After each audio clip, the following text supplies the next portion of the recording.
everyone. I'm Sam, your host of the Elite Real Estate Podcast, and I got an exciting episode to bring you guys tonight. So we have a international guest with us tonight. We're going to be interviewing Todd Polke. He is a wealth architect based out of Australia. He is a capital partner and best-selling author of Escape the Middle, the manifesto for breaking out of financial mediocrity and building portfolios that buy back your freedom. He is also the creator of the Portfolio Wealth Operating System, a proven framework for designing portfolios that create freedom, security, and long-term growth. For 2 decades, Todd has given investors, thousands of investors and entrepreneurs high performers to accelerate their path to financial sovereignty. Alongside his educational work, he has structured and raised over $100 million for a wide variety of back capital ventures. He's been featured in Sky News, CEO Magazine, The Morning Show, and now he is here on the podcast. So without further ado, welcome to the show, Todd. Thank you so much. So good to be here, all the way from the other side of the ocean. Yeah, man. No, it's going to be exciting to get to talk to someone and hear about your experiences, especially like I said, you have a different outlook being from somewhere completely different. Man, but let's go ahead and get started. For those of you who haven't come across your work, how do you describe what you do as the wealth architect? Yeah, here's what I learned early on in my my wealth creation journey, right? Like I was an ex-personal trainer, a burnt out personal trainer working 17 hours a day, grinding it out like everybody else does, exchanging time for money and hoping somehow you're going to go get ahead. And I got to the point at 19, 20 years old and I burnt myself out. I broke my body, broke my health, broke my relationships, and I was still broke financially. And I got to the point of realizing this is bullshit. Like this whole system that we're taught in life, it's a broken system. It just leads to financial slavery. And as I started down my journey of, personal development and learning wealth creation and such, we didn't have podcasts and things back then. This is 20 plus years ago. I started studying these exceptional people. And what I learned and understood is that, business is a system. Success in relationships is a system. Success in real estate is investing is a system. Success in career is a system. And I realized I didn't have the system. And so I just got obsessed with this idea of how can we craft repeatable pathways to create, in the end, ultimately predictable outcomes. And so when I talk about being a wealth architect, I sit there and I go, well, how can we take all these different elements, these different components of wealth creation, because there's so many of them, and how can we construct it in a framework that anyone can walk in and they can follow, and it leads them ultimately to a predictable outcome? Because exchanging time for money, that's a predictable outcome where you're going to lead. Why don't we change a predictable outcome that people can actually play about? So that's when I talk about wealth architect, creating predictable, repeatable pathways and systems that investors can follow that ultimately lead them to financial freedom and more choice in life. Because in the end, that's what the game is all about. 100%. Now you've coached thousands and helped structure over 100 million in capital. What initially led you into this world of investing and portfolio building? Right. So just following on from what I said before, I was a burnout personal trainer. 20 years old, I broke myself. And, some people fall into these journeys of wealth creation because, I want to go build this wealth and I want to do this thing and I want this for my family. To me, it was I still want to, I looked ahead at other people and I saw them around just working and grinding it out for 20, 30, 40 years of their life. And I just realized, shit, I don't want to follow that pathway. That sucks. I sat there in Brisbane, in Queensland, in Australia, at 20 years old in December 17. I remember it very well. And I asked myself this question: if I was in the same position I'm in right now in 5 years' time, would I be happy? And the answer was a resounding no. It was like a nightmare had come true right then in my head. And at that point in time, I made a decision, like a true decision, not a decision where you meet a challenge and then you reverse it and all that type of stuff. I'm talking about like burn the bridges type of thing, that I was going to make wealth and investing a study. And to me, I made a decision at that point in time to buy my first property. I had a bit of a problem. I had no money. I had no idea what I was doing, but I scraped together $9,000 at the time, which is all I could muster together after 6 months.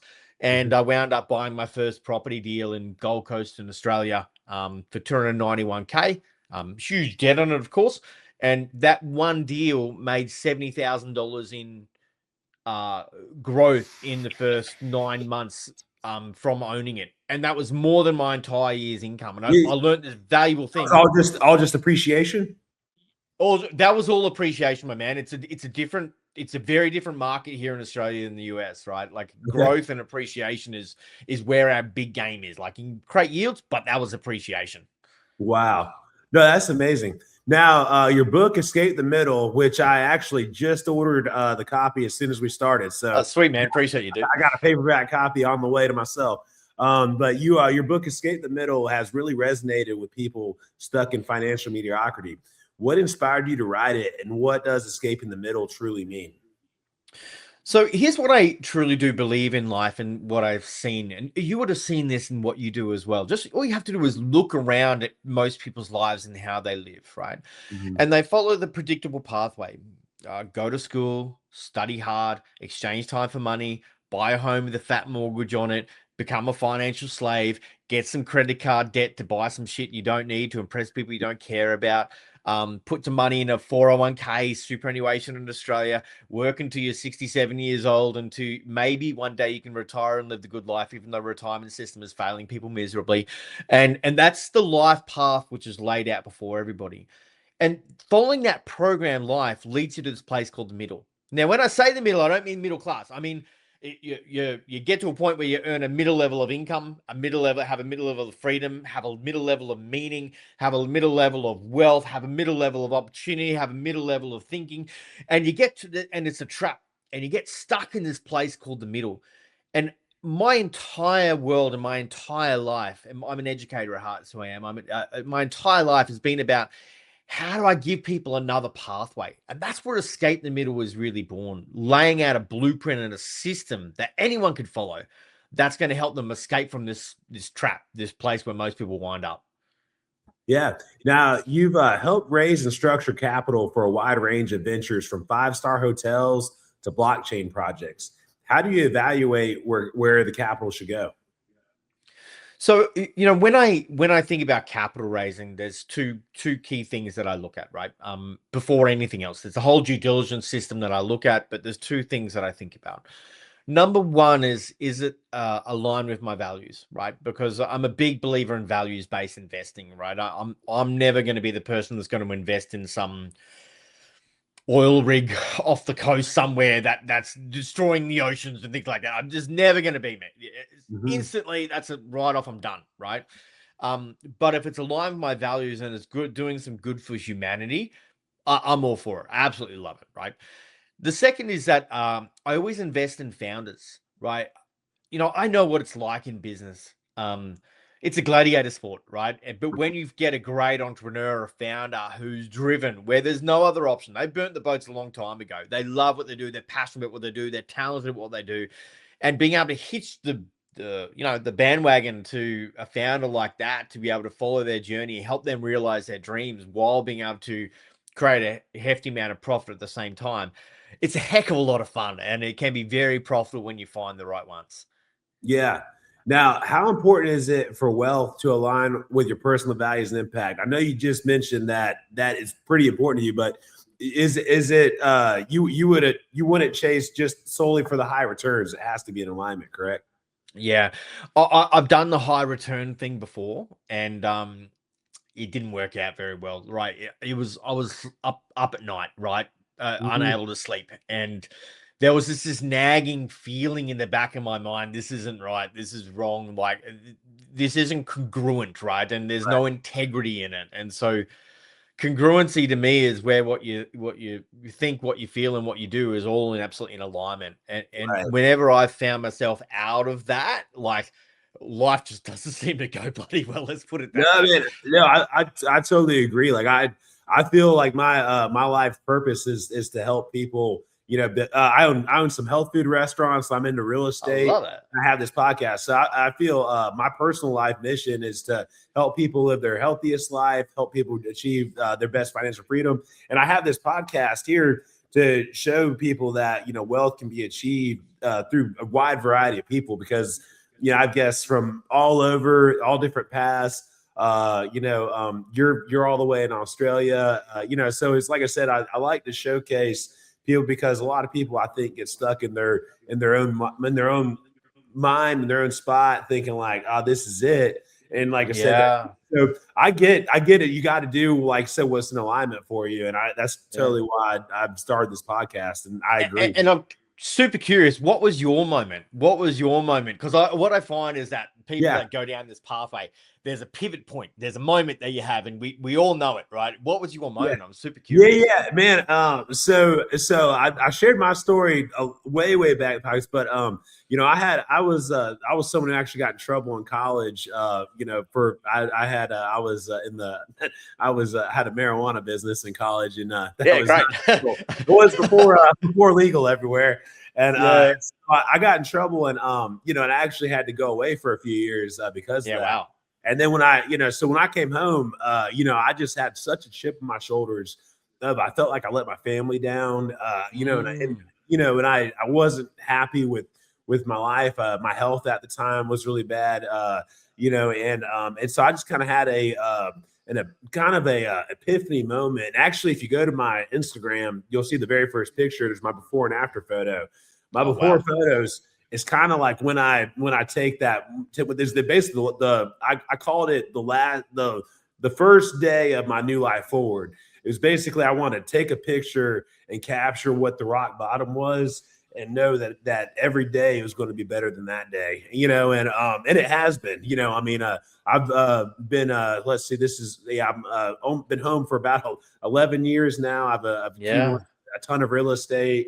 I have 4 restaurants. I got a great relationship. So it's life is good now. But I definitely had that rock bottom moment, and can empathize with people that went through some hard times and had to turn their life around, because, like I said, I wasn't always the great person that I am today. So. It's so often interesting how these greatest challenges in life, where we find ourselves out of alignment and such, are our greatest teaching moments, and it has the opportunities to realign everything we do moving forward. So I appreciate you sharing, man. It's great. I love your vulnerability around it. Yeah. No, I like to be honest, because again, and actually I've joked about in some of the earlier episodes, I'm sorry, like, so Will was expecting a baby, and for anyone listening, so that's why he couldn't be on tonight. But or I should say his fiance is expecting the baby. He's just there. He actually he's such a great partner. But he's the person who did really well in school, got his MBA and everything.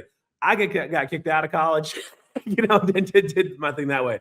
He and I came together, and he and I both are independently successful before we came together. And again, it's just a matter of showing 2 different paths. I did 3 years in prison.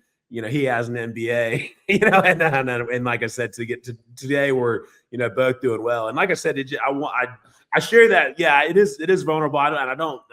Sometimes I get a little uncomfortable sharing it, but I do like to share it with people, so that way everyone know that you can overcome a lot if you just put your mind to it and go forward, one step at a time every single day. What's interesting there is that that whole idea is that it's not what happens in life, the meaning that we give it, right? And someone could have gone through your journey and could have gone completely another way and be victim mode and all this and all that type of stuff, right? Most do. There was a 76% recidivism rate within the first 2 years of coming home. So I've now been free long enough to where I pretty much am back at the normal statistics of I'm just as likely to go as anybody else now. but it's like, within 2 years it's 76%. Within 4 years it's like 40-something%, and it just keeps dropping down. Yeah. So what I love about that though is that how you relate this to people in everyday life and wealth and things like that, right? Some people it's not what happens, it's the meaning that happens. And some people grow up in an environment which isn't the best, but it's because they grew up in that environment which isn't the best. My wife was like this, right? Okay. She grew up in a very poor household with very poor psychology, very poor mindset. But it was because of that she went, nah, screw this, I'm gonna do this. And she has a organic cosmetics company, worldwide organic cosmetics company, right? And so she's very successful at it. And in investing, like, as you know, something's always going to go wrong. Like anyone Right. thinks that investing is going to be rainbows and unicorns and leprechauns everywhere. They're kidding themselves, right? Shit's going to go wrong. You can either go, well, when it goes wrong, oh, investing sucks, it's not for me. Or you can go, well, that's my greatest learning experience. How am I going to do this better moving forward? Exactly. No, and I definitely agree. I'm learning all the time. But let's see. What are some of the sectors or trends right now that you believe offer both strong returns but also a meaningful impact? Wow, great question. So I mean from a business standpoint, longevity, like I'm like mass into longevity, health and longevity. I see that as a huge area for the future in what's going on. Especially we're finding, how old are you now, Sam? I'm 36. Okay, all right. So I'm a bit old. I'm 42, but I Okay. sit there and go, look at our parents. The baby boom generation. Like, they're reaching certain points in their life, or even earlier Gen X that are 55, 60. I've got a lot of good friends and mentors that they've gone to a certain point in their life, and they're seeing that. And I've heard that, like, if you live the next 10 years, there's a chance you could live forever, right? And I've been following that. I'm big you're on. into it. Yeah. So I'm big into that. I think that is a massive area. Have you read? Get a little slightly sidetracked, but on the same line. Have you read Tony Robbins' book Life Force? I do, mate. Yeah, I've got it sitting over my bookshelf over there. Yeah. So that one was a real good one. That was one of the ones that really got me to think on, like, okay, I was actually told my mom about it, even like, hey, yeah, right. 10 years, Mom, we got you forever. Huberman is my guy. I like Huberman. Is it Andrew Huberman? HUB. I think he's great. Yeah. I think he's got some really good stuff on there. So I love that. I'm big into it. I think in Australia, like, housing is a big crisis in Australia. I'm super interested what it's happening over in the US. There's a housing crisis for sure going on over here. Yeah. Major affordability issues. Right. So same here. Mass affordability issues. The not building anywhere near enough real estate. The government's letting in way too many people. I know Trump's over there putting a bit of a hold. We're trying to kick people back out. Trying to kick people out. Yeah, open up your arms. Come in, everybody. Yeah. Last administration was a little too welcoming. Now we're trying to get people back out. Yeah. So we're repeating the mistake of what your last administration has done. That's happening at the moment. And then the government's making these stupid decisions, which all it's doing, they're showboating, going, oh, we're helping people get in the market. All it's doing is inflating prices. And so, no, man, we could probably get on a tangent on when the government tries to help, how it hurts. Like internationally, any country, you never want the government helping. Ever. No, exactly. So I'm always like, I sit there and go, real estate investing. I just can't go past it. Like it's still, as much as I do all this, I love crypto, I love blockchain, I love business investments, I love all this stuff. But in the end, real estate is my foundation, right? Like, do core blue chip, good quality real estate, and then some multifamily stuff. We don't necessarily call it so much in Australia, but some multifamily stuff. And then I love high yielding, high lending investing, supporting good developers building small projects and bring them out of the ground and getting 15 to 20% returns. Like all of that stuff just like it just creates portfolios and creates differences in people's lives. No, I totally agree. And I mean, I definitely think when you focus on housing, you can't go wrong because, I mean, people are always going to need it, Yeah. Well, one other, I'll finish with that one, but one other interesting project that we've just done is a birthing center, right? So we've just, this is Australia's first independent licensed birthing center. None of it's just. So tell me a little bit about that, because I haven't. So here in the States, I mean, people pretty much go to the hospital, to have it. So what's a birthing center exactly? Yeah. It's I love it. I'm such a fan of it, right? Yeah. So I wish Will was on right now for this part because well, he was a replay, right? Yeah, to get on. It's not yeah. It's not as view beforehand. As far as excuses go, it's a good one, right? Right.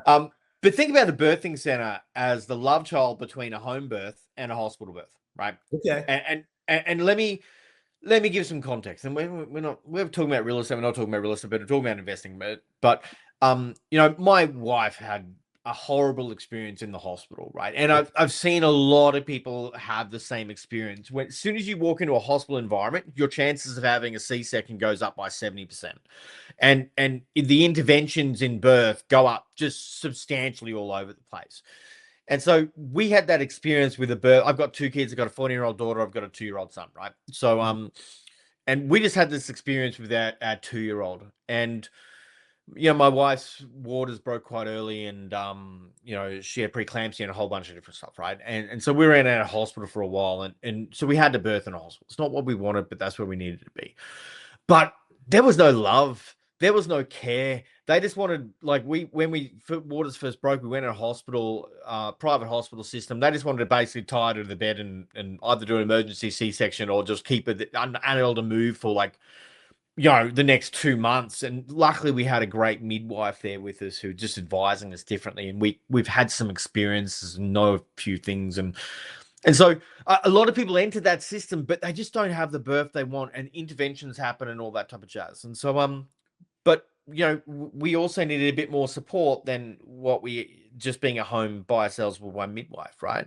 Right. And this is like birthing in this luxury day spa style environment, run by midwives with the support of emergency if that needs to be there as well. But it's the exact space where we won't have more kids. It's the exact space where we would want to give birth, and it's just, and it's licensed and it's got all the insurance that goes with it. So it's great. It's super good. No, it sounds like it'd be like where any woman would definitely choose, to be in a little smaller, more comfortable, a little more, like luxury to it, and then have more people that are, empathetic, to what's going on, instead of, you're just bed number 3 over here. Yeah.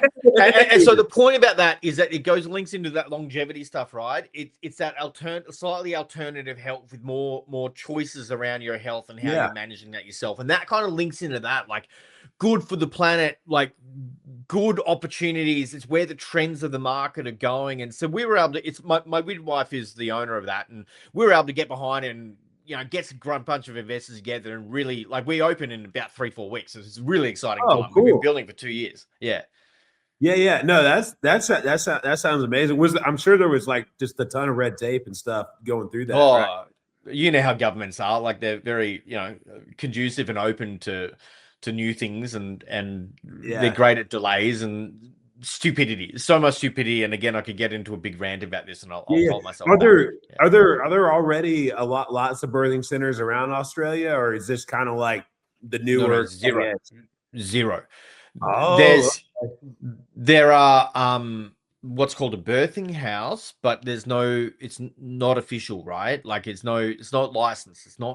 We're like a level 2 hospital, right? So this is the first in the entire country. So it's it's pretty cool. It's pretty special.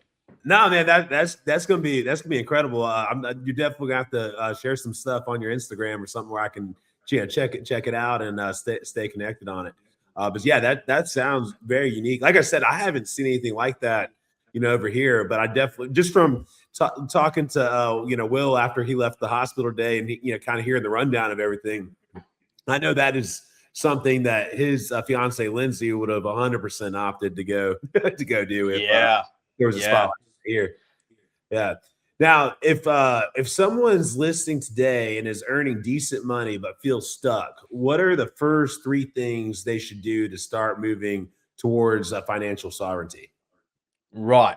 So, the biggest thing is accessing lazy money, and getting your lazy money and turning into working money, right? And so people have this in one of 2 ways, right? They've been doing what they're supposed to be doing by paying off the home. They've got all this equity tied up in there, and it's just being a lazy bastard, right? It's not working for you, right? Or they've got money sitting in a bank account, which, as we know, inflation has been going up higher than the cost of money. And so your actual value of dollar has been going down. And so it's kind of people's hidden treasure chest, which is sitting in their life.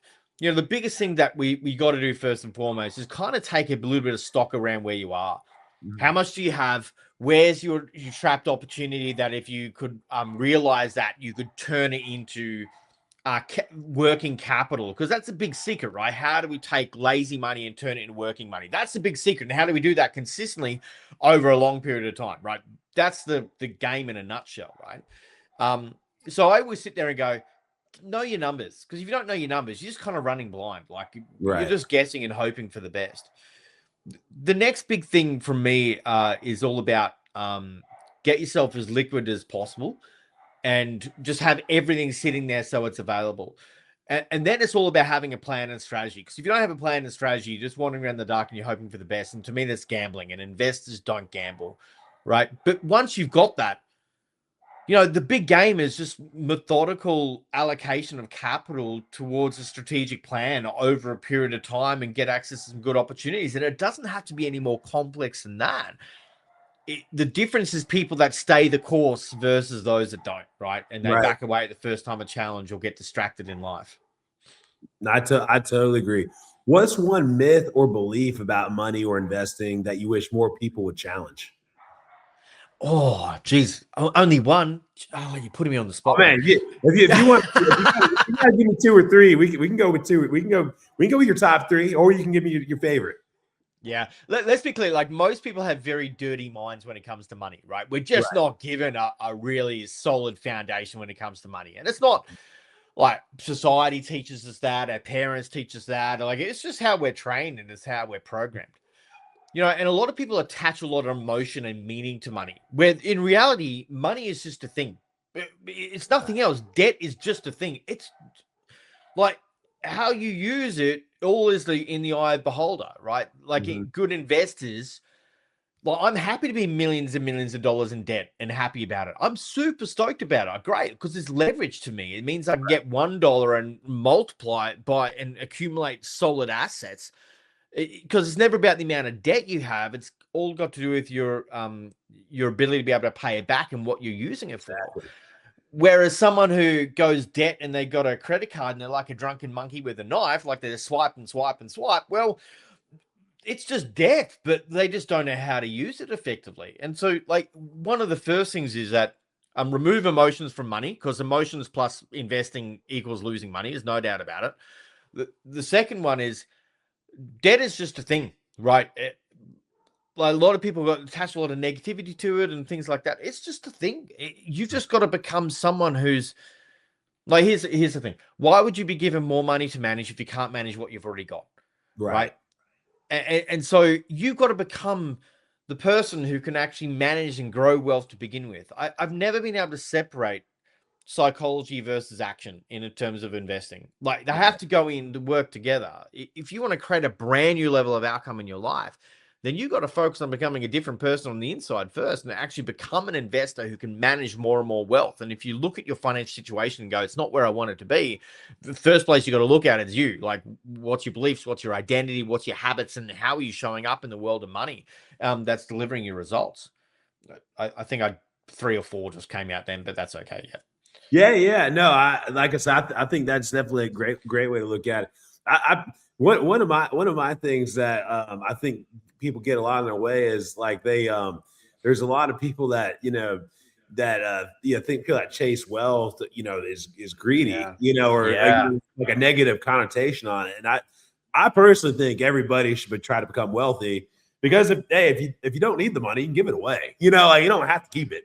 But it's hard to agree with you completely. It's hard to do anything for anybody if you don't have it, though. So I mean, I don't know how you're going to help people and change the world if you don't have the money. So you might as well try to get wealthy for that purpose, and then you help lots of people if you don't want Ferraris or anything like that. And here's something controversial. Maybe it's actually selfish staying poor. I think it's 100% selfish being poor. Me too, man. I agree with you 100%. Actually, the first person I heard say that was Grant Cardone. Yeah, right. Yeah, and I definitely 100% feel that way. Yeah, I think people have to get some of the limiting and the negativity about money out of the way, so that way they can attract it. Yeah. But also at the same time, don't stay there. Like, I mean, so many people, I've got to go work on my mindset. I've got to go do this, and I've got to unpack all my childhood trauma and everything that happened and, 7 generations back and all that type of stuff. Where sometimes you just get on with it, dude. Like, just get over it, move on. Get on with it and take your first step and become who you need to become while you're actually in momentum and in process, right? I think that's really important too. No, that's definitely a great tip. Now, you talk a lot about engineering wealth that outlives its creator. What does legacy mean to you personally?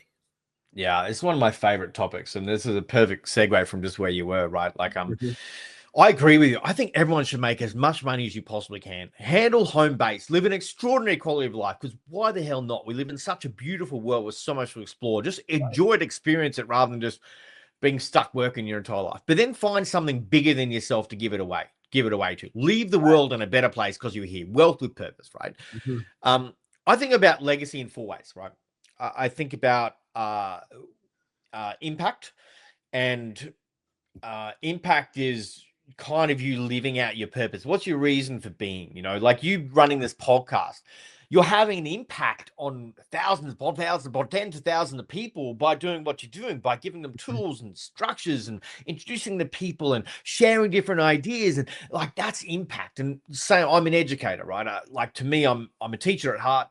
So my impact is all about how can I give people that financial and that wealth education that they were never taught in school, and so that they can actually go in build a portfolio which creates a consistent, sustainable income stream to fund the lifestyle you desire and leave a legacy on the planet, right? It's why I do what I do. So, but if you're just struggling to pay the bills, how are you going to tap into that deeper reason that you're being, right? And so create financial freedom and then go find your impact, right?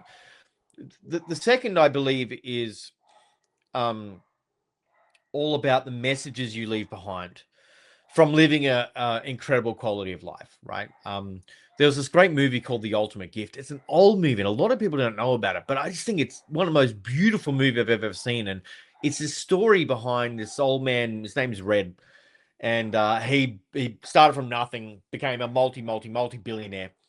And but his kids were all spoiled brats, right? And their kids were all spoiled brats, raised in the money that was selfish. And he thought with his grandson he's going to do something different. And so when he passed away, he left the series of what he calls gifts, which is just lessons and challenges that this boy was not going to get anything unless he actually passed these challenges. And it was his gifts of life that he was passing on. I thought about that and it just changed my world. I thought, how can I leave gifts aside to my kids and their kids just because I lived an incredible life, right? And I went for it, and I was a good person, right? And I think about that. The third is generational wealth, because I've got a 2-year-old and a 14-year-old. How the bloody hell are those people in that generation going to afford a home in 10 years' time, 20 years' time? It's just not going to happen. First home buyer is going to be something you see in a museum. And so I sit there and go, what can I build now is going to help them and help their kids? And 3 to 4 generations time, what I built now is still helping. Now I'm going to tie it up like crazy, so no prick in 2 generations time goes and blows it. But I want that. And then finally, is contribution. Like, what do I believe in that I want to leave the world a better place? To me, it's land conservation. It's the oceans, right? That's my big thing. My wife is pets. She wants the animal sanctuaries, right? That's what it is. And so we actively support that. And we've got a lot more we need to do on that. So that's my 4 spheres of legacy. But I think it's key.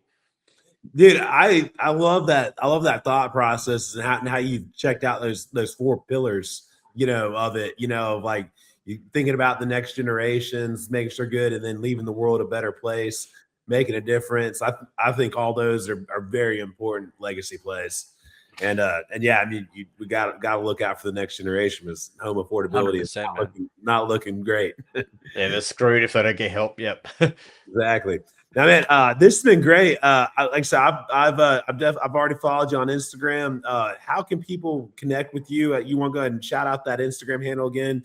How can people connect with you on your coaching or get access to your framework and book? Yeah. Look, best way, I'm one of the only Polkies that exist in the world. So Todd.Polke is where you'll find me on Polke is where that is. You'll find me on Instagram. Come and connect. I run a free Facebook community called the Wealth Dojo, which is all about, I got a martial arts background. I can't help myself. So it's all about, the place to learn. That's what a dojo is.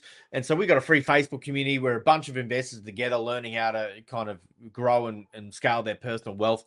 The other big thing is just go grab the book, right? You can grab it on Amazon right now. You can go to escapethemiddle.com and you'll find a bunch of bonuses we've thrown in there as well. And so, go grab it. It's a blueprint to create your financial freedom. And I've laid out, 20 years of experience and frameworks and strategies and tools in here.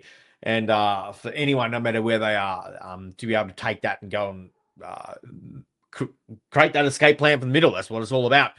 It's going to be the key that's going to get you there. Awesome, man. Yeah, I just went over just sent you a friend request on Facebook and going to be checking out the Wealth Dojo soon. I'm confirming you now, mate. Yeah, I just confirmed you there. Let's do it. And I can't wait for my book to come in. Like I said, I definitely plan on checking out Escape the Middle. I definitely think from everything you said talking to you today, I can't wait to dive into that and expand my own knowledge on wealth building. Man, anything you want to say to the listeners before we wrap up and I advertise all the things I need to sell to build a Yeah. Look, I just want to say I appreciate every single one of you. Like, actually, you being here and sharing what do and bring on the people, but like, especially people listening in, like I know what it takes for you to get to the point where you are, where you are actually actively learning and listening this, and you're investing in time and energy and knowledge and all that type of stuff to be here listening. Like, I just want to say to all the listeners, I honor you guys. I really do. Like, this is it's fun for us to sit there and watch this go. People, hey, you've been listening to this, you're learning this, you go and implement, you create the results, and that's a fun game to play. So I appreciate everyone being here, and definitely come and follow, come and connect. We'd love to hear from everybody.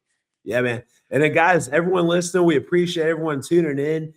Anybody who's listening, who's been a listener, knows that my partner and I are actively buying land all over Escambia County. That's the greater Pensacola, Florida area. So if you have any land deals in Escambia County or in Pensacola and you want to get rid of them, send them our way. Go to the EliteRealEstatePodcast.com. We got a little text box down at the bottom. You can send us a message. Also, my partner does building supplies all over Northwest Florida, South Alabama. So if you guys are in the construction business or in rehabs or remodels, want great deals, he will beat all the window prices. Trust me, he just beat them for one of my flips. So shoot us a message on there, just in that text box. Put attention, Will. And say you need to get some quotes from Dufresne. And as everyone knows, I own Clean Eats. We got cafes in Mobile, Alabama, Pensacola, Florida, Shalimar, Florida, and Tallahassee. If you guys need healthy food, come by and see us. All you busy professionals that are listening should not be cooking for yourselves. Your time is too valuable. We have prepared meals ready to go for an average of just $8 a meal. Your time is worth way more than $8 a meal. So just come shop with us. Get your meals, be ready to go. They're ready to heat and eat, and we'll have you taken care of. Again, Todd, great listening to you. Great meeting you. I love connecting with you all the way from across the great water. I think it's really cool that, like I said, we got to connect with you all the way in Australia. And I hope people purchase your book and connect with you. And again, I'm gonna see you in the Wealth Dojo myself. I'm gonna look up the Facebook group right after we finish this up. Love it, my man. Such good. Great talking to you, dude. Yeah, man. No, we'll stay connected. And guys, we appreciate everyone tuning in. We'll see y'all next week on the Elite Real Estate Podcast.